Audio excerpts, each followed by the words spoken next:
आप देख रहे हैं जोहार झारखंड और आपके साथ मैं हूं विवेक। केंद्रीय जांच एजेंसी ईडी की टीम ने रांची के बिरसा मुंडा सेंट्रल जेल में सर्च ऑपरेशन किया। हालांकि छापेमारी के दौरान ईडी के हाथ कुछ भी नहीं लगा। कहा जा रहा है कि जांच एजेंसी को इनपुट्स मिले थे कि जमीन घोटाले का आरोपी प्रेम प्रकाश समेत कई आरोपी जेल के अंदर ईडी के खिलाफ साजिश रच रहे थे। ईडी के कई गवाहों को ट्रैप करना और ईडी अफसरों को फंसाने का भी प्लान बना था। कोर्ट के आदेश पर ईडी की टीम को 5:30 बजे जेल के अंदर एंट्री मिली। ईडी ने कई घंटे तक जेल का चप्पा चप्पा खंगाल मारा, लेकिन हालांकि छापेमारी में ईडी को कोई मोबाइल नहीं मिला।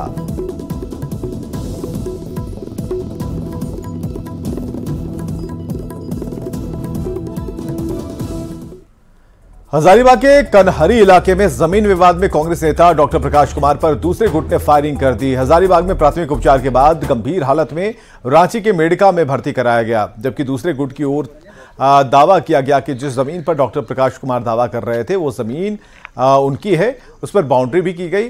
उसी जमीन पर कब्जा करने के लिए कांग्रेस नेता प्रकाश कुमार कई लोगों के साथ पहुंचे तो दूसरे गुट ने उन्हें खदेड़ने के लिए हवाई फायरिंग की। इस दौरान मारपीट भी हुई और इस मामले में कोर्रा पुलिस ने फायरिंग करने वाले आरोपी निरंजन कुमार को गिरफ्तार कर लिया। राइफल चमकाने लगा, रिवॉल्वर 20-25 आदमी ग्रुप में था, तो हम डर गए, हम उधर चल गए। फिर बेटा से राइफल मंगाए तो वहीं पर एगो फायर किए रोड पर, है ना, और तब सब भागा। कौन लोग थे? तो प्रकाश कुमार था, बरकट्ठा का, यहाँ कोचिंग सेंटर चलाता है। इधर कुमार टोली तरफ घर बनाया है, तो कोरा में कोचिंग सेंटर चलाता है। पन्नी कोचिंग सेंटर चलाता है। जिसे डीड लिया है उसको बुलाता भी नहीं है और जबरदस्ती इस जमीन में चढ़ाई करता है। जमीन को लेके आपसी झड़प हुई है, ये कोर्रा थाना क्षेत्र अंतर्गत कन्हरी में, जहां पे दो नाली बंदूक से हवा में फायर किया गया था एक पक्ष की ओर से, जिसमें दूसरे पक्ष के एक व्यक्ति डॉक्टर प्रकाश कुमार को उस दो नाली के छर्रा से पेट में चोट लगी है। हजारीबाग में गोलीबारी के शिकार कांग्रेस नेता डॉक्टर प्रकाश कुमार को रांची के मेडिका में भर्ती कराया गया। उन्हें 3 गोली लगी है। फिलहाल गंभीर हालत में उनका इलाज चल रहा है और डॉक्टर प्रकाश कुमार पुलिस की अनुमति लेकर कन्हरी मोहल्ले में 10 कट्ठा जमीन की घेराबंदी करने गए थे। तभी जमीन व्यापारी अशोक कुमार गुर्गों के साथ पहुंच गया और उसे मारपीट की, गोली भी चलाई। इसमें 2 गोली उनके पेट में और 1 गोली हाथ में लगी। झारखंड प्रदेश कांग्रेस अध्यक्ष राजेश ठाकुर घायल पार्टी नेता का हालचाल लेने मेडिका पहुंचे, डॉक्टरों से बातचीत की है, साथ ही मीडिया से बात करते हुए इस घटना की कड़ी निंदा की। उन्होंने कहा कि कांग्रेस नेता ने पुलिस को पहले ही पूरे मामले की जानकारी दी थी, लेकिन पुलिस ने समय रहते कोई कार्रवाई नहीं की। उन्होंने पुलिस पर सवाल उठाते हुए झारखंड के डीजीपी से पूरे मामले में कड़ी कार्रवाई करने की मांग की। बात की घटना है और जिस तरह से जमीन दलालों का मन बढ़ता जा रहा है, निश्चित रूप से राज्य के लिए चिंता की स्थिति है। बीच में बहुत सारी बैठकें हुई है जमीन दलालों के मनोबल को तोड़ने के लिए, बावजूद इस तरह की घटना होती है तो निश्चित रूप से डीजीपी को इस बात का संज्ञान लेते हुए अविलंब कार्रवाई करनी चाहिए कि किस तरह से थाना की मिलीभगत से हो रहा है या क्या कारण है जो इस तरह की घटनाएं सामने आ रही है। जो अभी डॉक्टर प्रकाश की बात आई है सामने, पहले से उन्होंने कंप्लेन किया हुआ था, बाई नेम किया हुआ था, बावजूद कहीं न कहीं कोताही बरती गई है, तभी इस तरह की घटना सामने आई है। इसकी हम लोग घोर निंदा करते हैं और निश्चित रूप से सरकार के जो हमारे मुख्यमंत्री हैं उनसे भी बात करेंगे इस मसले पर। थाना है, फिर वहां से मतलब हम लोग को बोले शांत रहे, तो हम लोग निकल रहे थे वहां से। मैटर शांत हो गया, हम लोग निकल रहे थे। जेसीबी भी था, जेसीबी का चाबी छीन लिया उन लोग, डंटा से और पिस्टल लेकर आया था, उससे हम लोग 2-3 आदमी मारा, मोबाइल भी तोड़ दिया, जेसीबी का चाबी छीन लिया और गाड़ी भी 2-3 गो मोटरसाइकिल रख लिया और जेसीबी भी रख लिया। उसके बाद क्या हुआ कि हम लोग वहां से निकल रहे थे, जब पुलिस निकल गया उसके बाद हम लोग भी बाइक से निकल रहे थे। उसके बाद पीछे से वो सब फायरिंग किया, 4-5 गोली लगा, जिसमें से 2 गोली यहाँ सामने लगा और 1 गोली यहाँ हाथ में आके फंसा हुआ है और 1 गोली हाथ में लगा, कुछ जो है इधर पैर तरफ भी लगा हुआ है।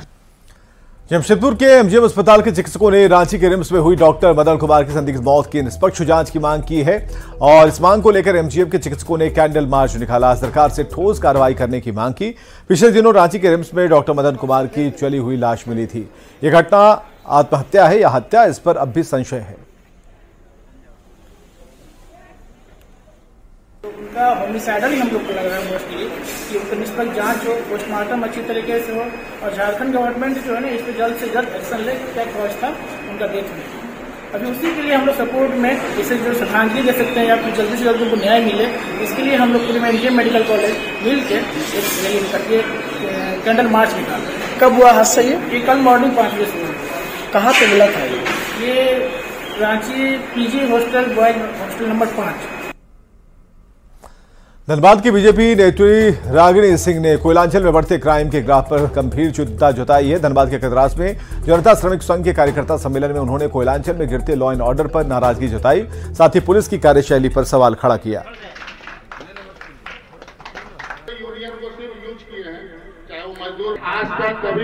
विकास हुआ है ये सरकार बनने के बाद, जबकि लगातार अपराध के मामले में कई लोग हत्या करने का किया, कई लोग पे रंगदारी मांगने का प्रयास किया और प्रयास सिलसिला जारी है।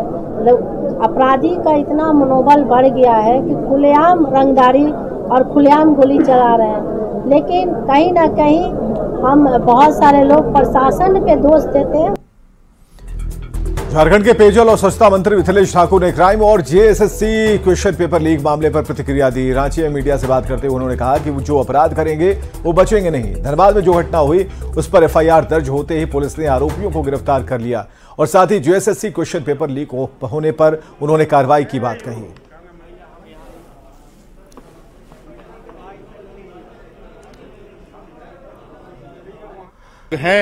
हम लोगों ने तो कैबिनेट में भी इसको प्रस्ताव को पास किया है कि जहां पकड़े जाएंगे उसमें सजा का प्रावधान किया गया है। जो लोग ऐसे कार्यों में लिप्त होंगे उनके लिए कड़ी सजा का भी प्रावधान किया गया है और जो भी परीक्षाओं में ऐसा सूचना मिली उन परीक्षाओं को रद्द भी किया गया है। और माननीय मुख्यमंत्री का वक्तव्य भी आप लोगों ने देखा होगा कि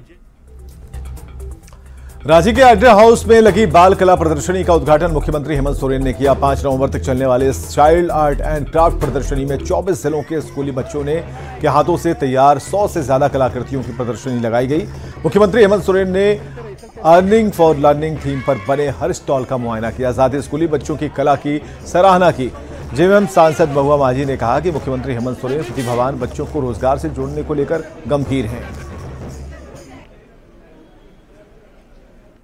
जब बच्चे उनसे मिल रहे थे और दिखा रहे थे तो वो अपने अधिकारियों को बुलाकर बार बार निर्देश दे रहे थे कि इनके ये जो बना रहे हैं उनको रोजगार से कैसे जोड़ा जा सकता है, कैसे सरकारी कार्यक्रमों में जो गिफ्ट्स दिए जाते हैं गेस्ट अतिथियों को उसमें इनको इस्तेमाल किया जा सकता है। जैसे दुपट्टा दिया जाता है हर जगह, तो इन्होंने कहा हम लोग क्यों बाहर से खरीदे, हम इन्हीं बच्चों से के हाथ से बने हुए जो काथा स्टिच और बहुत तरह के स्टिचेस और पेंटिंग्स भी है उसमें कुछ फैब्रिक प्रिंट वगैरह का, तो वो सब भी कह रहे थे बेत की चीजें और जो बांस की चीजें बनाई गई है यहाँ पर। दिल्ली के प्रगति मैदान में वर्ल्ड फूड इंडिया का रंगारंग आगाज हुआ है। झारखंड के कृषि मंत्री बादल पत्रलेख ने इस मौके पर झारखंड पैवेलियन का उद्घाटन किया। उनसे बातचीत की हमारे सहयोगी ने।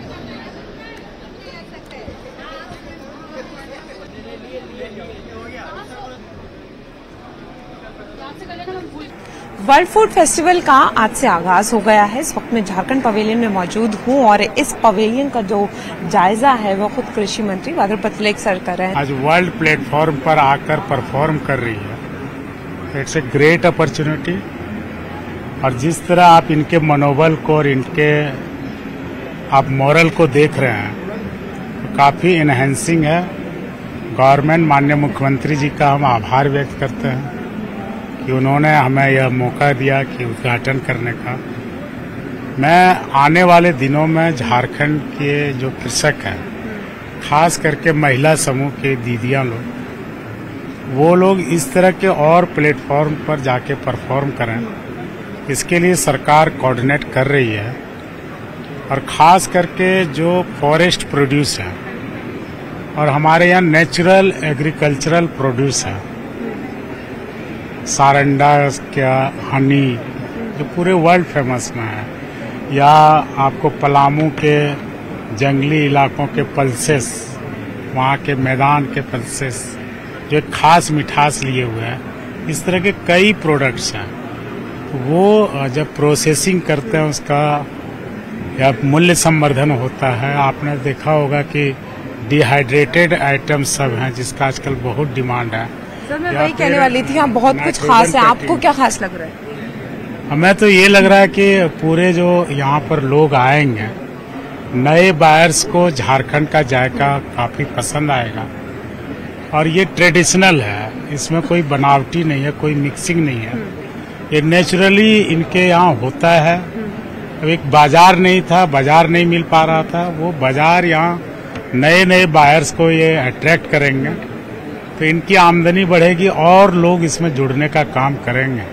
और जो पलायन इन सब चीजों का दंश हमारा राज्य झेल रहा है, जब बायर्स लिंकेज हो जाएगा फॉरवर्ड और बैकवर्ड तो सस्टेन करेगा और राज्य के जीडीपी में इनका योगदान बढ़ेगा। मंत्री जी इतना कुछ बोल रहे थे, इतना प्रोत्साहन दिया, कैसा लग रहा है? बहुत अच्छा लग रहा है। हम लोगों को प्रोत्साहन ही चाहिए ताकि हम लोग आगे जाएं और उनके साथ में मंत्री जी काफी सपोर्ट भी करते हैं, इसलिए हम लोग यहाँ तक भी आए हैं। और अभी तो आज तो फर्स्ट दिन है और इसके अलावा हम लोग को बहुत सा प्रोडक्ट है जैसे हनी, अचार, रागी का लड्डू, रागी का भुंजिया, जामुन का सिरका, ये सब बहुत सारा चीज यहाँ पे लेके आए हैं हम। कि पहला दिन है तो लोग जो हैं वो झारखंड में क्या कुछ खास है इसके लिए आ रहे हैं। मंत्री जी काफी प्रोत्साहन देके गए हैं और लोगों के चेहरों पे खुशी भी है, एक उत्साह भी है। कैमरामैन मुनमुन के साथ फराह खान, न्यूज़ 18 दिल्ली। रांची के खेलगांव में अजमेर के मेयो कॉलेज के पूर्ववर्ती छात्रों का फुटबॉल टूर्नामेंट हुआ। इसमें रांची के साथ साथ सिक्किम, कोलकाता, पंजाब, दिल्ली और राजस्थान की टीमें खेल रही हैं। इस मौके पर कांग्रेस सांसद धीरज साहू और दक्षिणी छोटानागपुर के कमिश्नर मनोज जायसवाल ने फुटबॉल खिलाड़ियों का हौसला बढ़ाया, उनकी प्रतिभा को निखारने के लिए हर संभव पहल की बात कही।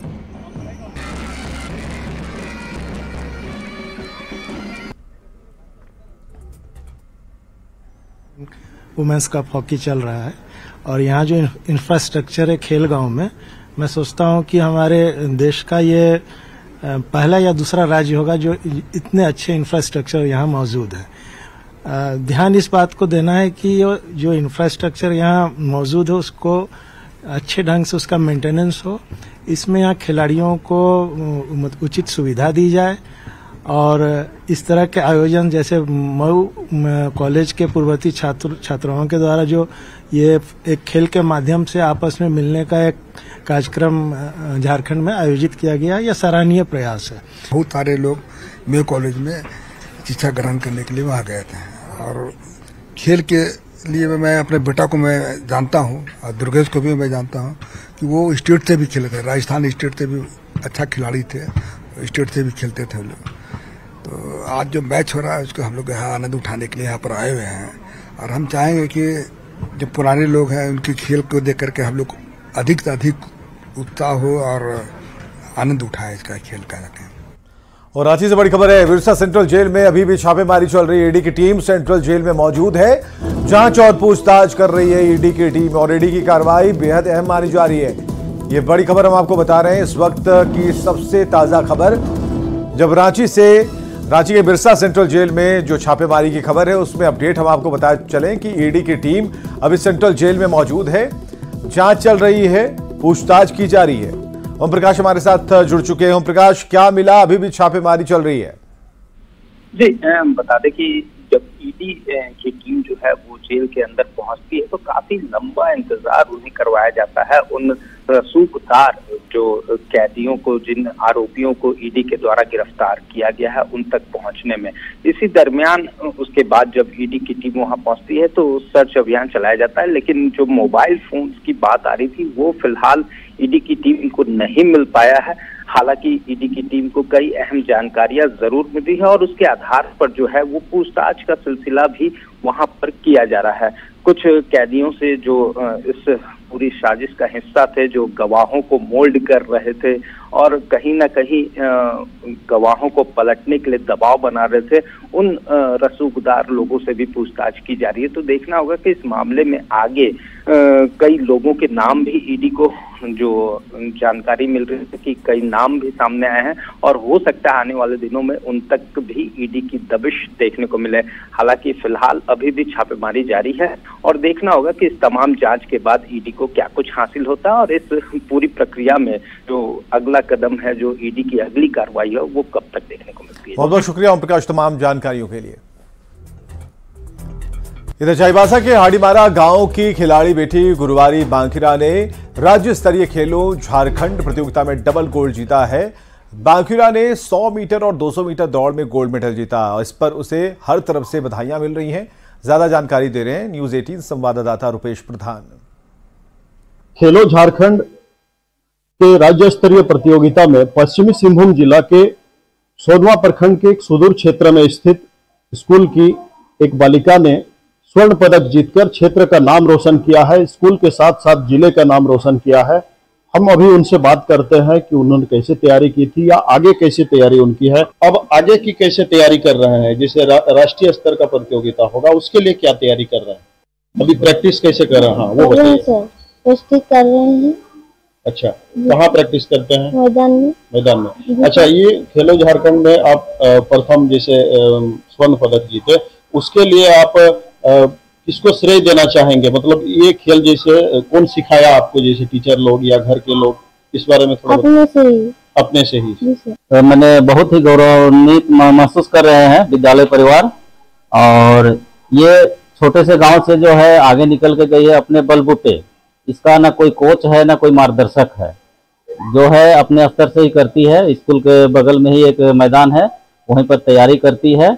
ये तो शुरू में अपने खाली पैर से ही दौड़ती थी, लेकिन अभी जो है राज्य स्तर पर जीतने के बाद इसको किट बैग भी मिला है। प्रथम स्थान 100 मीटर और 200 मीटर दोनों में प्रथम स्थान लाकर क्षेत्र का नाम रोशन किया है, स्कूल का नाम रोशन किया है और जिला का नाम रोशन किया है। और आगे राष्ट्रीय स्तर पर भी वो भाग लेगी, उसके लिए तैयारी कर रही है। तो ये इस क्षेत्र के लिए काफी बड़े गौरव की बात है।